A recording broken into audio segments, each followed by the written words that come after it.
So what starts here can indeed change the world, but the question is, what will the world look like after you change it? Well, I'm confident that it will look much, much better. But if you'll humor this old sailor for just a moment, I have a few suggestions that may help you on your way to a better world. And while these lessons were learned during my time in the military, I can assure you that it matters not whether you ever served a day in uniform. It matters not your gender, your ethnic or religious background, your orientation, or your social status. Our struggles in this world are similar, and the lessons to overcome those struggles and to move forward, changing ourselves and changing the world around us, will apply equally to all. I've been a Navy SEAL for 36 years, but it all began when I left UT for basic SEAL training in Coronado, California. Basic SEAL training is 6 months of long, torturous runs in the soft sand, midnight swims in the cold water off San Diego, obstacle courses, unending calisthenics, days without sleep, and always being cold, wet, and miserable. It is 6 months of being constantly harassed by professionally trained warriors who seek to find the weak of mind and body and eliminate them from ever becoming a Navy SEAL.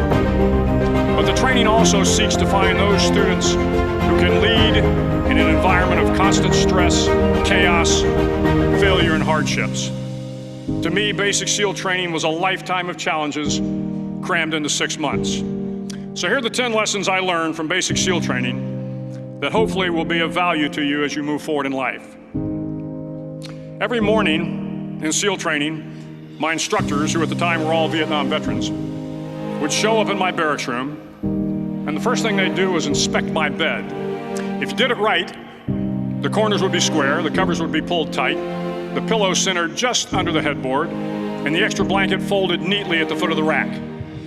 It was a simple task, mundane at best, but every morning we were required to make our bed to perfection.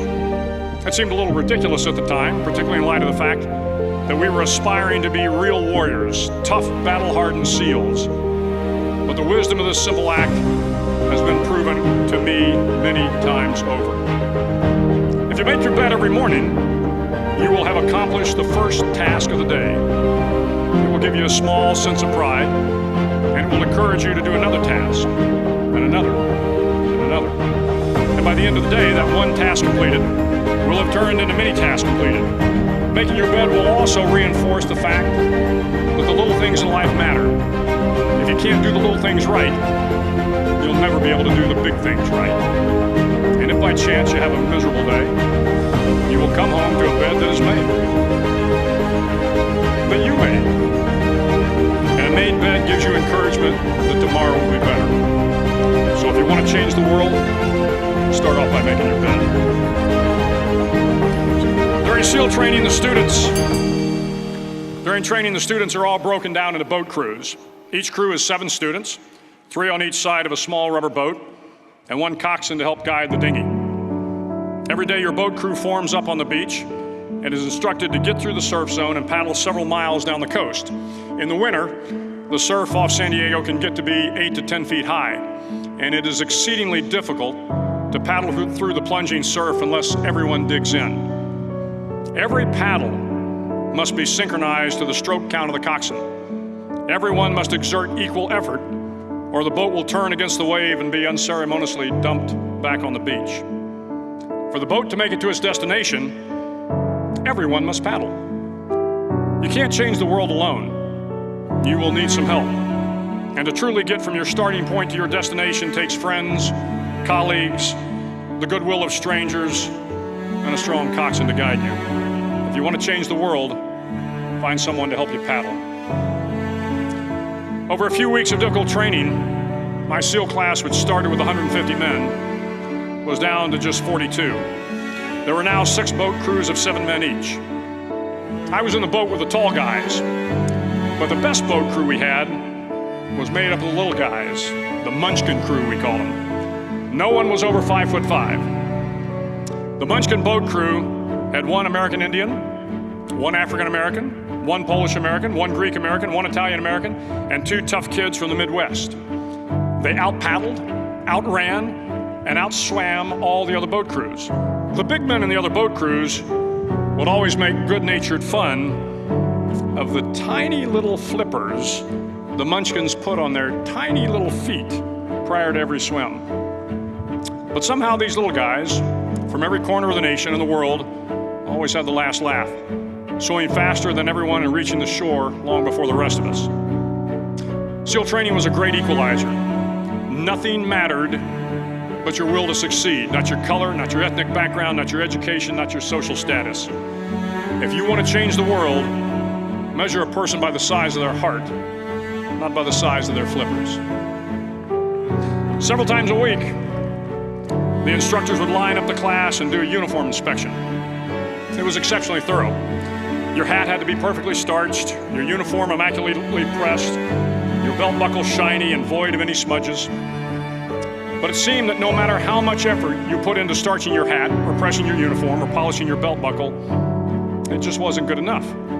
The instructors would find something wrong.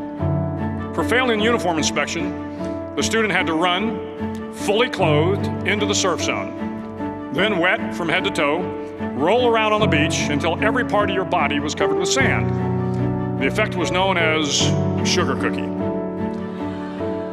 You stayed in the uniform the rest of the day, cold, wet, and sandy. There were many a student who just couldn't accept the fact that all their efforts were in vain, that no matter how hard they tried to get the uniform right, it went unappreciated. Those students didn't make it through training. Those students didn't understand the purpose of the drill. You were never going to succeed. You were never going to have a perfect uniform. The instructors weren't going to allow it. Sometimes, no matter how well you prepare or how well you perform, you still end up as a sugar cookie. It's just the way life is sometimes. If you want to change the world, get over being a sugar cookie and keep moving forward. Every day during training, you were challenged with multiple physical events: long runs, long swims, obstacle courses, hours of calisthenics, something designed to test your mettle. Every event had standards, times you had to meet. If you failed to meet those times, those standards, your name was posted on a list, and at the end of the day, those on the list were invited to a circus. A circus was 2 hours of additional calisthenics, designed to wear you down, to break your spirit, to force you to quit. No one wanted a circus. A circus meant that for that day, you didn't measure up. A circus meant more fatigue, and more fatigue meant that the following day would be more difficult and more circuses were likely. But at some time during SEAL training, everyone made the circus list. But an interesting thing happened to those who were constantly on the list. Over time, those students who did 2 hours of extra calisthenics got stronger and stronger. The pain of the circuses built inner strength and physical resiliency. Life is filled with circuses. You will fail. You will likely fail often. It will be painful. It will be discouraging. At times, it will test you to your very core. But if you want to change the world, don't be afraid of the circuses. At least twice a week, the trainees were required to run the obstacle course. The obstacle course contained 25 obstacles, including a 10-foot wall, a 30-foot cargo net, a barbed wire crawl, to name a few. But the most challenging obstacle was the slide for life. It had a 3-level, 30-foot tower at one end and a 1-level tower at the other. In between was a 200-foot long rope. You had to climb the 3-tiered tower, and once at the top, you grabbed the rope, swung underneath the rope, and pulled yourself hand over hand until you got to the other end. The record for the obstacle course had stood for years when my class began in 1977. The record seemed unbeatable until one day a student decided to go down the slide for life head first. Instead of swinging his body underneath the rope and inching his way down, he bravely mounted the top of the rope and thrust himself forward. It was a dangerous move, seemingly foolish and fraught with risk. Failure could mean injury and being dropped from the course. Without hesitation, the student slid down the rope perilously fast. Instead of several minutes, it only took him half that time. And by the end of the course, he had broken the record. If you want to change the world, sometimes you have to slide down the obstacles head first. During the land warfare phase of training, the students are flown out to San Clemente Island, which lies off the coast of San Diego. The waters off San Clemente are a breeding ground for the great white sharks. To pass SEAL training, there are a series of long swims that must be completed. One is the night swim. Before the swim, the instructors joyfully brief the students on all the species of sharks that inhabit the waters off San Clemente. They assure you, however, that no student has ever been eaten by a shark, at least not that they can remember. But you are also taught that if a shark begins to circle your position, stand your ground. Do not swim away. Do not act afraid. And if the shark, hungry for a midnight snack, darts towards you, then summons up all your strength and punch him in the snout, and he will turn and swim away. There are a lot of sharks in the world. If you hope to complete the swim, you will have to deal with them. So if you want to change the world, don't back down from the sharks. As Navy SEALs, one of our jobs is to conduct underwater attacks against enemy shipping. We practice this technique extensively during training. The ship attack mission is where a pair of SEAL divers is dropped off outside an enemy harbor and then swims well over 2 miles underwater, using nothing but a depth gauge and a compass to get to the target. During the entire swim, even well below the surface, there is some light that comes through. It is comforting to know that there is open water above you. But as you approach the ship, which is tied to a pier, the light begins to fade. The steel structure of the ship blocks the moonlight. It blocks the surrounding street lamps. It blocks all ambient light. To be successful in your mission, you have to swim under the ship and find the keel, the center line, and the deepest part of the ship. This is your objective. But the keel is also the darkest part of the ship, where you cannot see your hand in front of your face, where the noise from the ship's machinery is deafening, and where it gets to be easily disoriented, and you can fail. Every SEAL knows that under the keel, at that darkest moment of the mission, is a time when you need to be calm, when you must be calm, when you must be composed, when all your tactical skills, your physical power, and your inner strength must be brought to bear.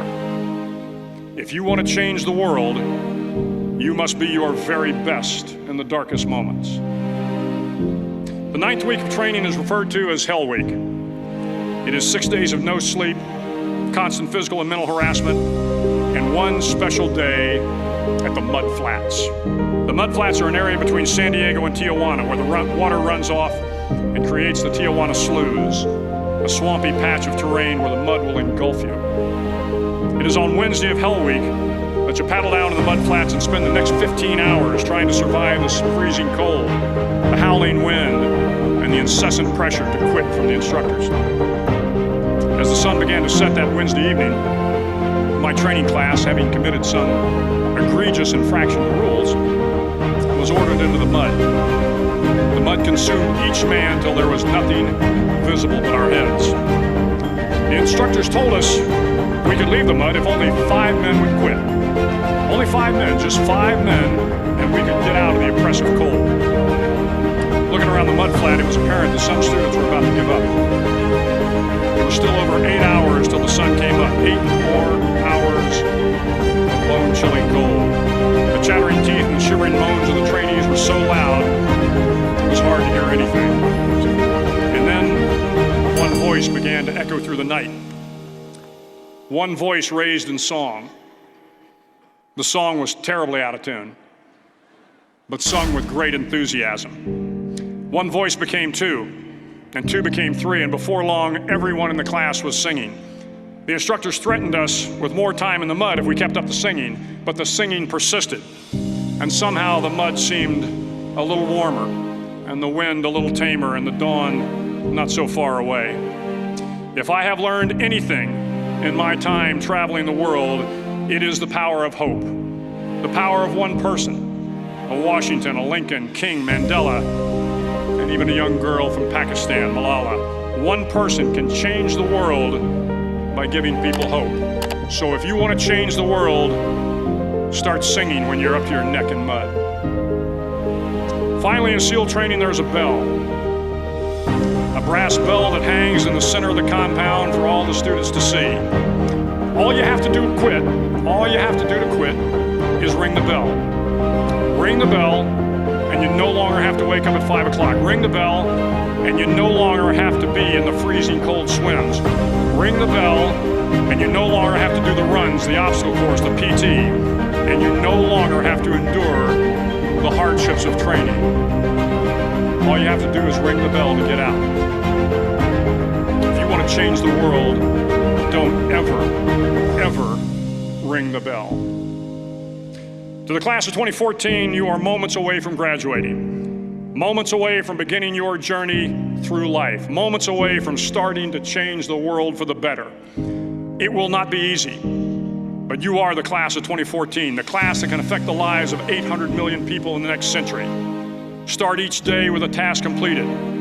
Find someone to help you through life. Respect everyone. Know that life is not fair and that you will fail often. But if you take some risks, step up when the times are the toughest, face down the bullies, lift up the downtrodden, and never ever give up. If you do these things, the next generation and the generations that follow will live in a world far better than the one we have today. And what started here will indeed have changed the world for the better. Thank you very much. Hook 'em horns.